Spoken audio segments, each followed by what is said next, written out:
I'm really terrible with mics. I don't know what the coaches say, like bring it in. Can y'all just come in a little closer?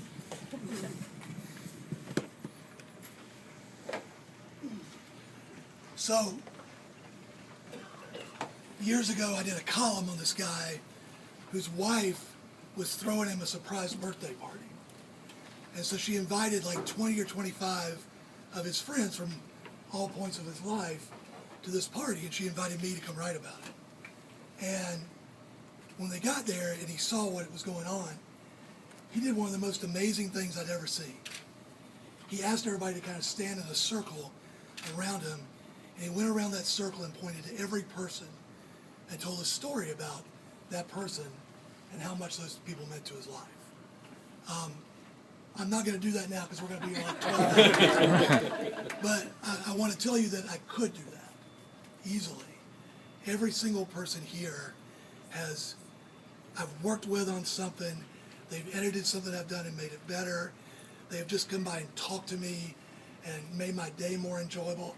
Is John Bortson here? I don't think he is. John Bortson was my first editor when I made it up to Charlotte. And there were two great things about Bortson. One is, after Bortson, everybody else seemed normal. And the second thing is that Bortson had been working in Fort Wayne, Indiana, and happened to call a colleague of his named Alex Felsing, who was working in Fort Wayne, and said, maybe you ought to come down here, this is a good place. So I owe John at least 2 cases of Budweiser or something. Speaking of which, by the way, those of you who remember Diane Sahetka, Diane Honey, a great features reporter, sent me today and got it delivered here 2 6-packs of beer that are over on the table by the Cokes. So get them while you can. They're not cold. You'll have to take them home tonight and savor them there. But there are those there. When I come in every day, I walk through here, and I always look back in the back at the library at the clips. Back in the old days, and I guess some of us who have been here a while still call it the morgue, where the clips live, where the dead stories live. But I have never once thought about it as the morgue, because to me, that's the place where the stories still live.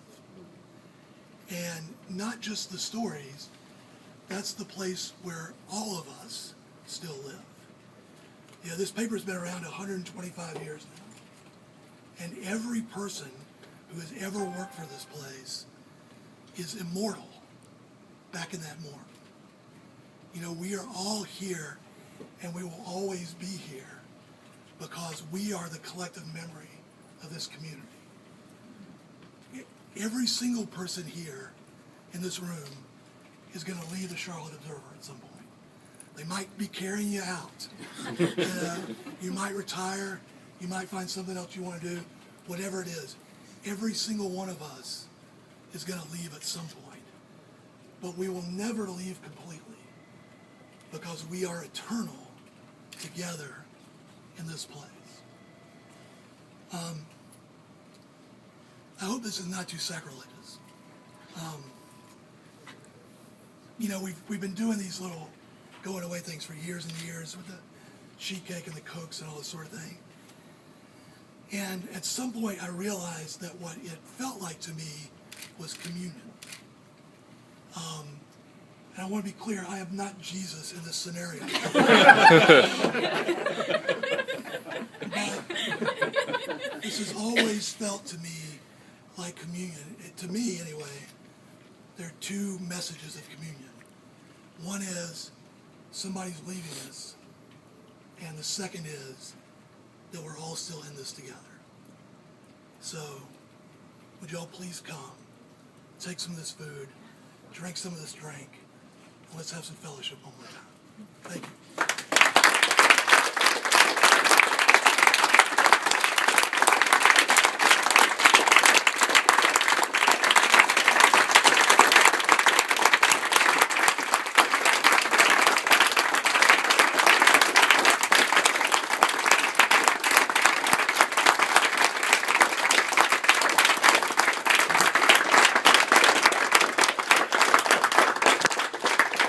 And there's only like 10 beers, so get them first. Thank you. Thank y'all, everybody. Tommy's already got a couple of them. Yeah.